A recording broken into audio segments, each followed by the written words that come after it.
ৰাজ্যৰ ৰাজনীতিৰ ক্ষেত্ৰখনত এতিয়া যুৱ নেতৃত্বৰ ঢল এলাগী হৈ পৰিব নেকি বিভিন্ন দলৰ জ্যেষ্ঠ নেতা প্ৰাৰ্থিত্ব হেৰুৱাৰ শংকাত বিভিন্ন দলৰ জ্যেষ্ঠ নেতা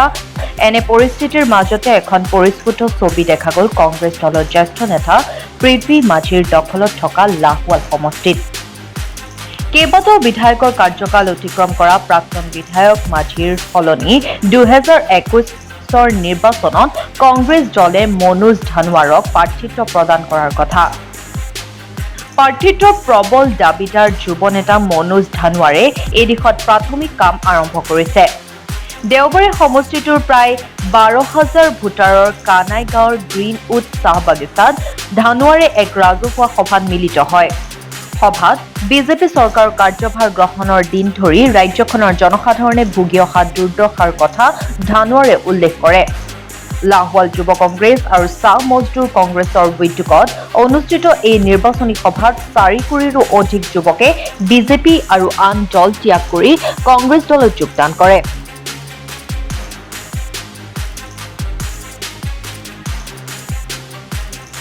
আপোনালোকে দেখিছে আজি ইমান বেয়া বতৰটো কি ধৰণে যুৱকসকল ওলাই আহিছে আজি কংগ্ৰেছ দলত যোগদান কৰিবৰ কাৰণে আপোনালোক আহোঁতে নিশ্চয় উপলব্ধি কৰিছে যে কিমান পিছপৰা অঞ্চল হয় ৰাস্তা পদূলি আপোনালোকে দেখিছে এনে এখন পঞ্চায়তত নিজ কানাইগাঁও বুলি কয় এনেকুৱা এখন পঞ্চায়তত আজি 3-400 যুৱক আজি যোগদান কৰাৰ কথা আছিলে কিন্তু বতৰ অনুকূল নোহোৱাৰ কাৰণে অকণমান কম হ'লেও আপোনালোকে দেখিছে 100-200 যুৱকে ইয়াতে যোগদান কৰিছে এইটো এটা উল্লেখনীয় কথা আৰু বিজেপি চৰকাৰে এই ইয়াতে নিশ্চয় তেওঁলোকে ইয়াৰ পৰা এটা বাৰ্তা তেওঁলোকে নিশ্চয় ল'ব যে কি ধৰণে কংগ্ৰেছ দলৰ প্ৰতি যুৱকে বুজি পোৱা হৈছে যে এই একমাত্ৰ দল হয় যি আগন্তুক দিনত ভাৰতবৰ্ষক অসমখনক আগুৱাই লৈ যাবলৈ এই দলটোৱে আগুৱাই লৈ যাব পাৰে যি ইয়াতে যদি আপুনি প্ৰায় 100% ভিতৰত প্ৰায় 90% যুৱক যিসকল এইখন সভাত উপস্থিত আছে তেওঁলোক যোৱা ইলেকশ্যনলৈকে বিজেপিৰ হৈ কাম কৰিছে কিন্তু তেখেতলোকক কেৱল বিজেপিয়ে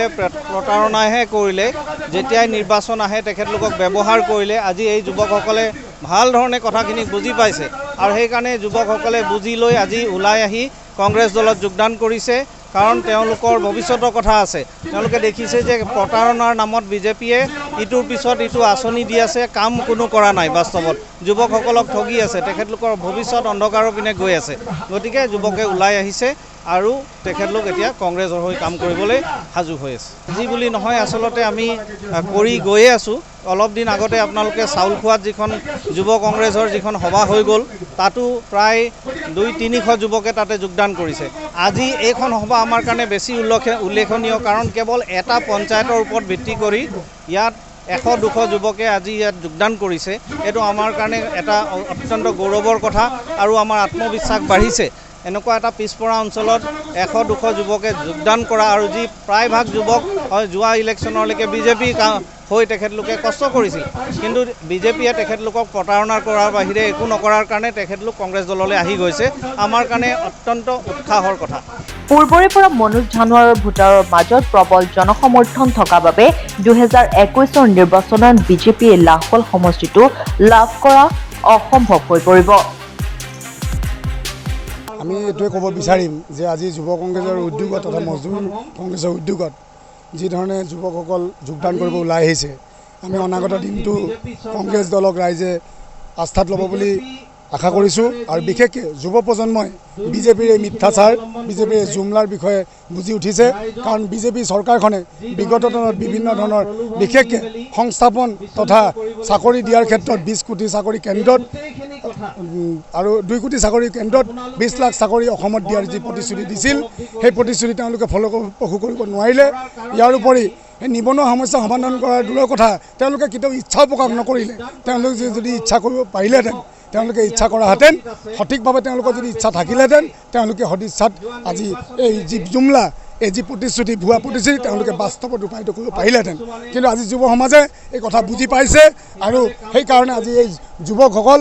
যি বিগত দিনত বিজেপিৰ লগত আগবাঢ়ি গৈছিল আজি সেই পুনৰ তেওঁলোক ঘূৰি আহি কংগ্ৰেছৰ প্ৰতি আস্থা ৰাখি এই যুৱ কংগ্ৰেছৰ মজিয়াত তেওঁলোকে যোগদান কৰিছে আৰু ইয়াৰ পৰা আমি ভৱিষ্যতৰ দিনত আমি যুৱ প্ৰজন্মক লৈ আমি পুনৰ কংগ্ৰেছ চৰকাৰ গঠন কৰিব পাৰিম বুলি আশা ৰাখিছোঁ ডিব্ৰুগড়ৰ পৰা ফাৰহানা চুলতানৰ ৰিপৰ্ট, দ্য তিনচুকীয়া টাইম।